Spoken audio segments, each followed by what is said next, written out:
Continue with the next MP to speak, and that is MP York. MP York, you have the floor. Once again, good afternoon, Madam Chair. Good afternoon, viewing public, Minister, and support staff. Madam Chair, I'll dovetail a bit off of what the prior, good morning, so what the prior MP just stated. It was clear, also in a conversation I had with the Prime Minister, the intentions of the loan agreement, the loan proposal in the budget, that it is a backup plan, merely for future negotiations. But my concern lies more in the good governance part of the whole happenings of what's going to happen after everything is approved. Because currently GB is still functioning under interim director, interim CEO, does not have a full management board of a COO and CFO. Contrary to other government-owned companies, GB has 3 statutory directors, so basically meaning the CEO, COO, and CFO needs to be on the same page when it comes to making future plans when it comes to investments for the company. And seeing that we currently do not have a management board in place, a full, complete management board, the current interim CEO is functioning as under a mandate from the supervisory board. Correct me if I'm wrong, Prime Minister later. Meaning he has the signing rights by virtue of a mandate from the supervisory board. Supervisory board is basically appointed by government, and in a statement made during a court case earlier in the year, the current interim CEO stated that he merely is doing what is being asked of him. That brings a lot of question marks for me under the understanding of good governance. So if the Prime Minister could further elaborate on the decision-making within GB. I remember former MP Jacobs, before her exit from Parliament, submitted a letter with similar concerns. I don't remember that letter ever being answered. I know she's not here anymore, but her faction still is. So I would still like to have those questions and answers, or those questions answered as soon as possible. Because if you're going to do this, I believe we should do it right. And good governance is a big part of it, especially seeing that this government campaigned on that. Furthermore, I'll refrain from asking too many questions, and I'll reserve my bulk of my questions for a later date. One or two things I would like to touch on, given the answers from the previous questions from the Central Committee meeting, is the topic of the tax holiday. One of the answers, the minister gave a definition of the reasons why a tax holiday is granted, and I shall read it now. Governments often implement tax holidays to stimulate growth in particular sectors, attract foreign investment, or support recovery during economic downturns. While a tax holiday reduces immediate tax revenue, the aim is to generate long-term economic benefits by boosting business activity, employment, and overall economic growth. I agree. But I think this does not properly represent the reality in which this tax holiday was given. Also, in the answers from the minister referred to tax holidays given by the previous Minister of Finance, MP Arian, in 2021, which is true. But I think there's a misconception when such things are being thrown out. According to the definition by the minister, support recovery during economic downturns. If I remember correctly, 2021, we were in the midst of a climate downturn. I think COVID is a significant economic downturn. So according to the minister's definition, I see nothing wrong with it. So pointing that was given out then, I think, is a bit superfluous.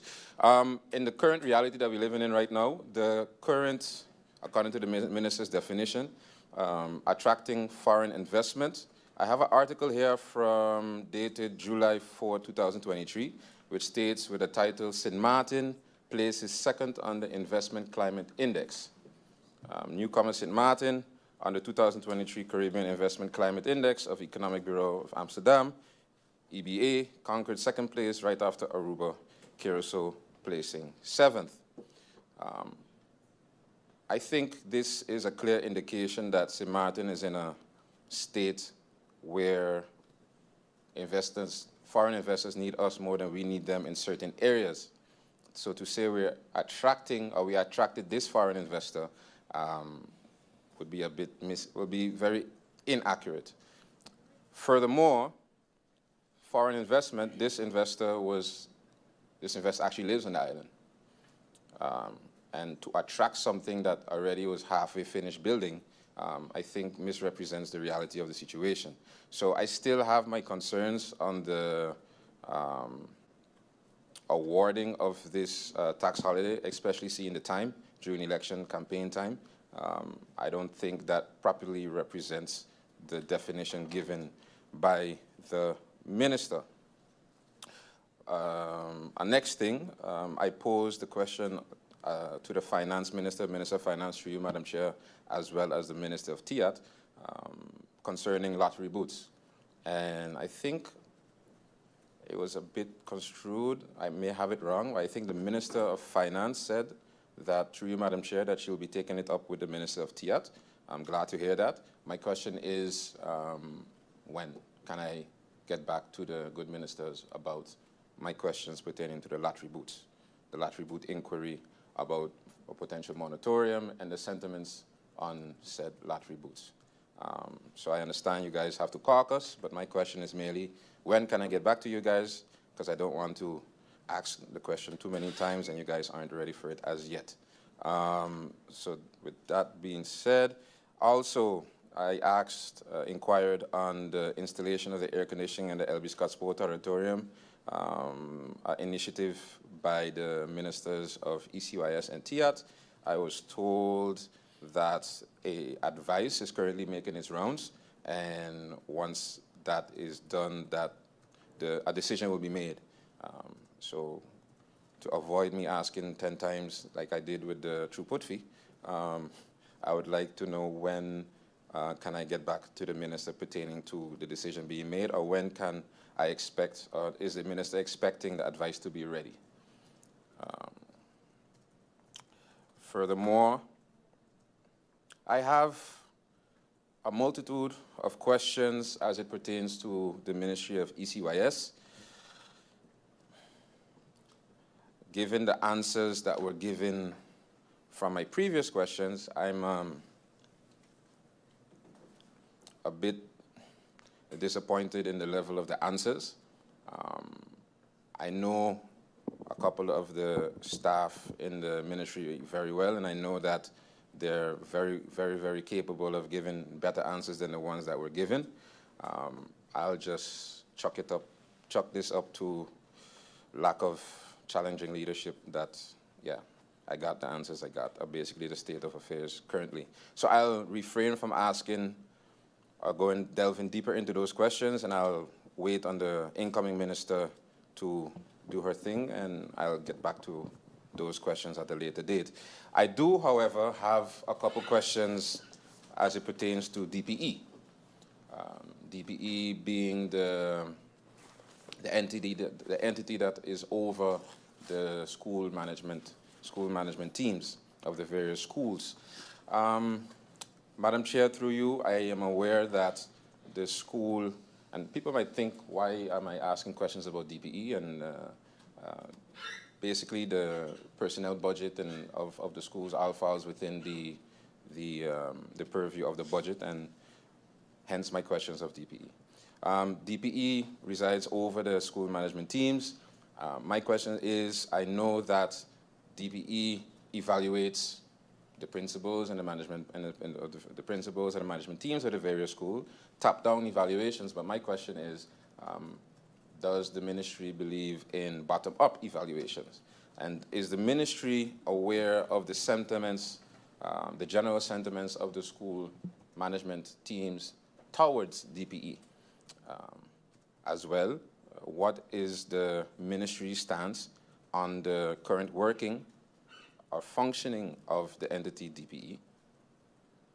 Is it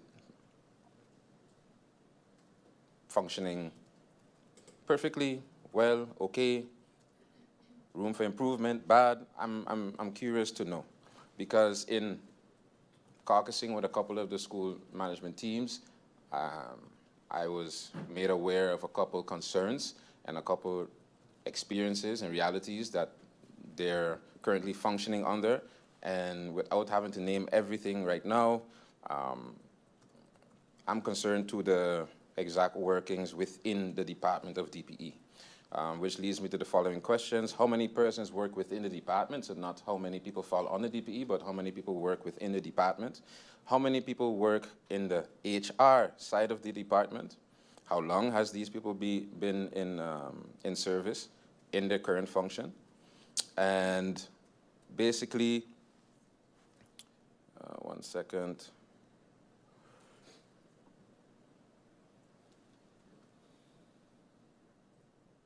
What is the educational backgrounds of the persons currently functioning in the HR department of DPE? My other questions concerning that will be left for a later date for the incoming minister. I also asked the minister to present the state of the education report. I was told that the 2020 to 2022 was presented to the ministry, and 2022, 2023 is still being prepared. I think we will get, I think it will be advantageous to everyone if we still get the report presented from 2020 to 2022 in Parliament before moving on to 2022, 2023. So the question if that would be possible, because I don't know when last a State of Education report was given in Parliament. It doesn't seem to be very recent. Also, as well, for the Ministry of Algemene Zaken, AZ, that of the good Prime Minister. My questions pertains to